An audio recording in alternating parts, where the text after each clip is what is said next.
you. May I also acknowledge Miles? He writes, "Peace to the Saints, Mr. Burton. I have two political questions. Trump just fired Mike Waltz, who was the national security advisor. Waltz started the Signal chat that leaked war plans to a reporter. Now, I want you guys to know that this is all theater, these kinds of things. I want you to know sometimes things they say were leaked. Oh, it was not leaked. It was not an accident. It was by intention. Huh? Sometimes information is given to the press to push a certain narrative. Sometimes it's done by the government. Sometimes it's done by rogue agents. Sometimes it's done by whistleblowers. But you need to know that if someone has security clearance, they have gone through formal training about protecting information. And in addition to their formal training, they are probably highly intelligent and very well educated, be that in the best universities in the world, in the United States of America, which we still have the best university system, or they have extensive experience in government to get that high. We're not dealing with dumb people. You might look at an AOC and say, this broad is brainless, and she is. But you're not looking at people in the intelligence sphere or in the military apparatus in the United States who are brainless. These people are very clever, extraordinarily ruthless, and I wouldn't trust a thing that they say about something that was accidentally leaked. In fact, you might even understand that perhaps it was leaked by someone else and blamed on him to maneuver him out of government. There are a lot of things that could be done. And you study history, you'll find that these are not new tricks. You look at the Nazi Party, and I believe the gentleman's name was Ernst Röhm. Somebody tell me, how did Ernst Röhm, what happened with him in the Nazi Party? What happened with his life? Well, sometimes, even within your own political establishment, you find that certain figures are no longer useful, or they're dangerous, or they might try to take power, or they might try to usurp power from the real, or the guy who's holding the real power, like say an Elon Musk versus Trump.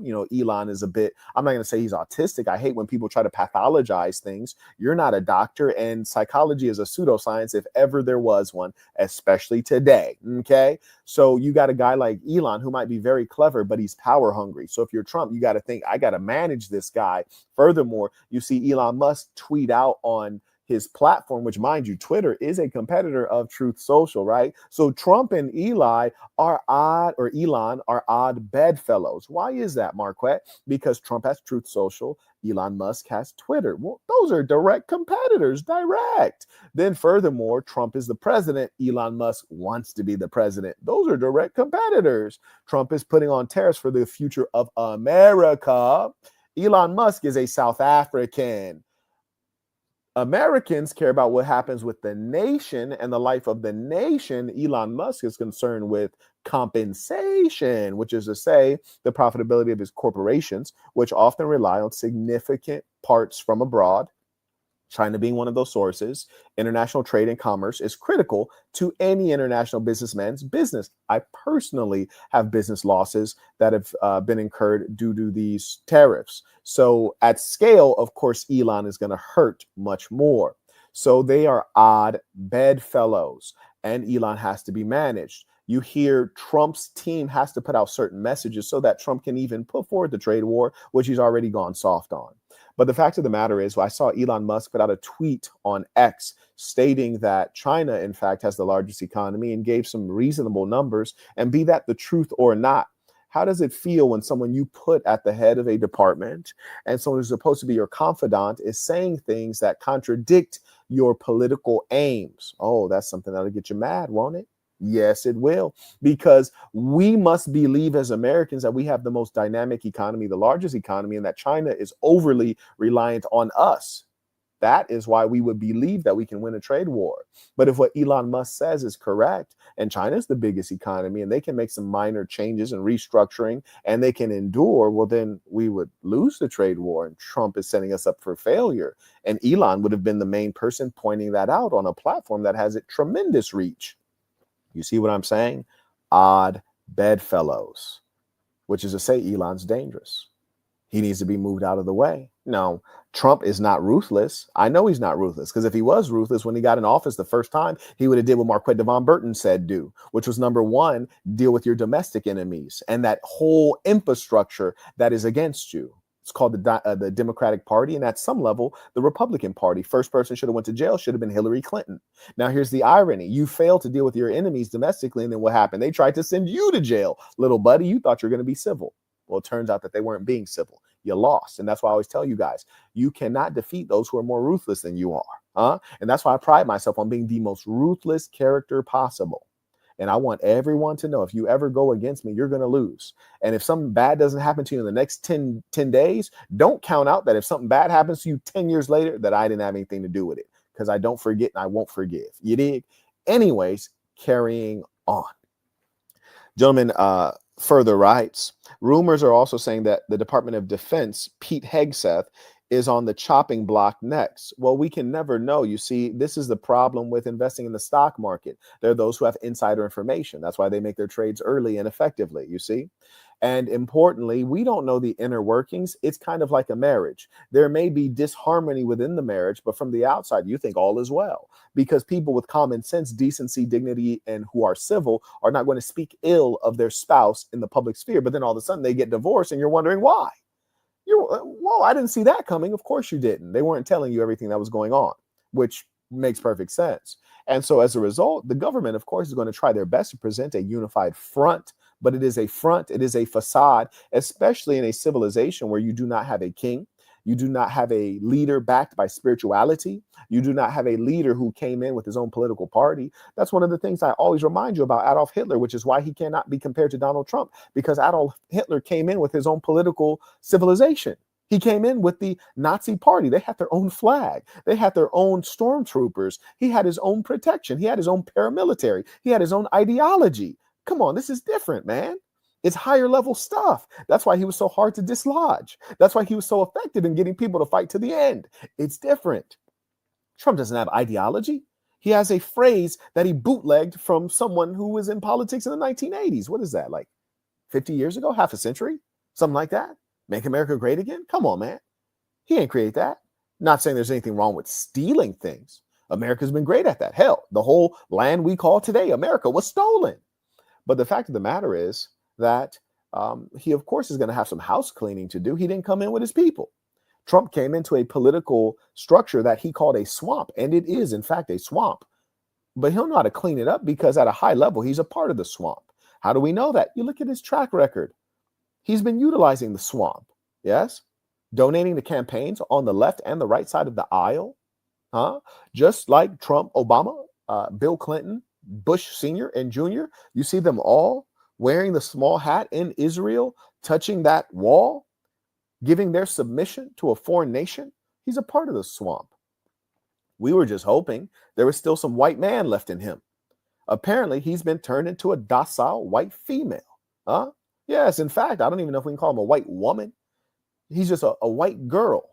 Because white women are hella unruly. You hear me? Them liberal white women, they're a real pain in the ass. They're very unruly. Bro is a white girl. Yes, indeed. We thought he had some white man left in him. Yeah. I tell you, the white man today is not what the white man of yesterday was. Just imagine you were masters in the land, and now, today, you wear the small hat of the one that you used to condemn, the one that you would not even welcome in your home or in your business. We've seen them take over. The Zionists, and this is not anti-Jewish, I'm pro-Jewish. Shout out to the Jews, you heard me? They're well organized. They take care of one another. I respect a lot of things about their culture, but the Zionists are dangerous characters. And the Zionists were written about by many persons of note throughout the ages. In America, one great American called Henry Ford, he even published a pamphlet about them, said, hey, they're taking over. Well, that was a long time ago. Looks like the takeover is mission complete. Yes, we should all be in the streets right now. We are in revolutionary times. And again, I want you all to remember, I'm the only one who has come before you and told you from the very beginning, we are organizing community because real life occurs in real life, not on the internet. We are organizing sections around the world. You've seen people steal my model. You've seen the persons who call themselves manosphere, red pill. All of a sudden, they're calling themselves by the name I've called myself by. Revolutionary. I'm the only one that took a degree in political science. I'm the only one who used to work in government and got out of it because I found that it was truly a swamp filled with greedy, incompetent people. I'm the only one who started with the trending news segment. Now we see everyone else does it. I'm the only one who's been going deep into geopolitics. All these YouTubers are my fans. I'm your favorite YouTuber. You watch, you keep an eye out. They start to call themselves revolutionaries, but we know that they are not revolutionaries. How do you start as a pickup artist? Now you're a revolutionary. You can track. You never heard me once say I'm a PUA, a pickup artist. You always heard me condemn red pill. You always heard me say this stuff is nonsense. Now all of them come my way. Why? Because they think they can make $1 off of it. There's no sincerity there. And this is what you must deal with in your political class, in your celebrity class. You find people are trying to make money off of saying the craziest thing. Check out Kanye as an example. You find that those who position themselves as political leaders are merely political speakers. Imagine you have the fellow Nick Fuentes, Nerd Fuentes. He's a mongrel mutt who is not pure white. I'm among the pure whites right now. I'm in Europe. He is no such thing. The Aryan Superman was supposed to be tall, strapping, muscular, blue eyes, blonde hair, a real example, a paragon of European excellence. This guy's puny, short, virgin. He aligns with none of the actual values. And so you're really dealing with a situation where you're in a circus, but you don't know it. You're looking at clowns thinking that they're political leaders and deep thinkers. Come on now. It's real nonsense here.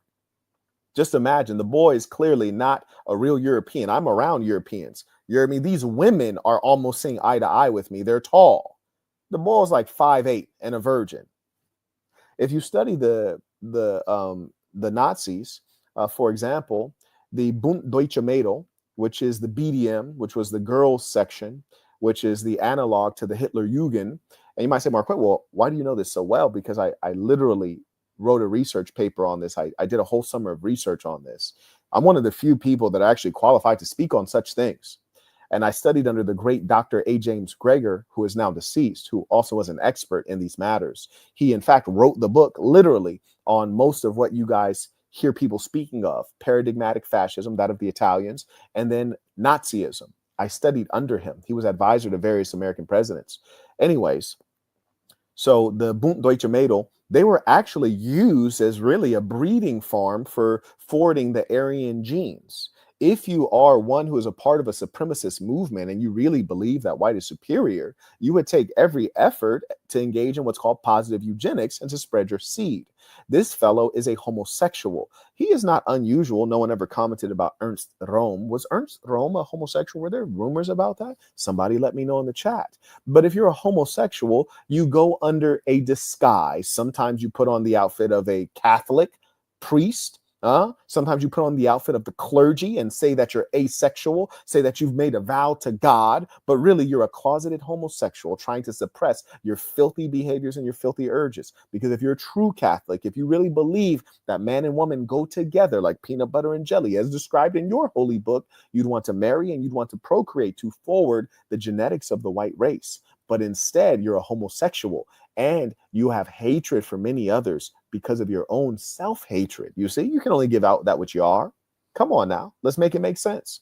And then you have people who will basically support this mongrel and claim that he knows something when really he's just a commentator. He'll never do anything. He's a commentator. He'll never organize anyone because he's a coward and he's weak. Just look at his body. Bro is built like a goddamn bag of slime. You hear me? So yes, let it be known. Let it be known. Real white supremacists want to propagate the white genetics. You have to do that by having sex with women, you homosexual fella. Real religious people get married early. Why? Because it's like fulfilling half of the religion to engage in the bond of marriage under the law of God. And it's very easy to get married when you are Catholic. This is your value set. This is a huge religion. There's a ton of options. I just want to bless you all with a little bit of reality and truth here, okay? Because some of you are deluded. And if you are a person who follows someone like that, I mean, really, come to God, come to Jesus. Anyways, the gentleman further writes, does this indicate that Trump is still having trouble filtering through who is worthy to hire and trust in his staff? Well, here's the thing. When you have money and power, people will attract to you. And with them attracting to you, they will come wearing masks. And so once they're unmasked, the only thing you can do is fire quickly. Hire slowly, fire quickly. And so that's what he's doing, is he's cleaning them out as he goes. But the problem is that he was not a true political leader. He was a business guy with meaningful business insights and some legitimate economic plans to bring America back into the sunlight. However, he did not understand how to operate within the political jungle that is these United States of America, a government filled with extraordinary levels of corruption and violence and murder, you see. And so he saw from the outside, but did not experience the viciousness directly until he tried to run for office, and then they tried to put him in prison. And when he failed to try to put his opposition in prison when he had the power, that's when when I knew he was not cut out for this. You see, we are a banana republic, and just as though we claim that the African nations are engaging in crony capitalism, or they are using patronage, or they're jailing their political opponents, or they have fake elections. This is what we have here. Have not our last couple elections been hotly contested and both sides claim that there's fraud, and we know that there is? Yes, that's what we fall into. We are in revolutionary times, my dear boy. Yes, the great tree of liberty must be fertilized with the blood of tyrants and of free men. Yes, it won't grow on its own, I promise you that. Come on now. Yeah, nothing makes sense anymore. We have so much inflation. When will deflation occur? When will our dollar rise back to prominence? When will your working hours be honored? When will the government stop taxing you into poverty? When will the government stop sending your money abroad for murder, but fail to sustain life domestically? When? When will that happen? Well, it will happen when you make it happen. My dear boy, I promise you, as a grown man, you cannot rely on someone who does not even identify with you to help you. Because you see, these plutocrats that run our country, they look at you the same way I look at a homeless person jangling a cup when I can see needle tracks on his arm. I look at them with a complete level of disregard. And that's how they look at you, except the difference is that homeless man ain't never gave me a damn thing. But you have given generations of your children. Some of your children you've given to enslavement. Some of your children you've given to the military to bleed in foreign wars. You've given generations of taxes that were taken from you. And what'd you get back? Not much. Come on now. Yes, indeed. Yes, indeed.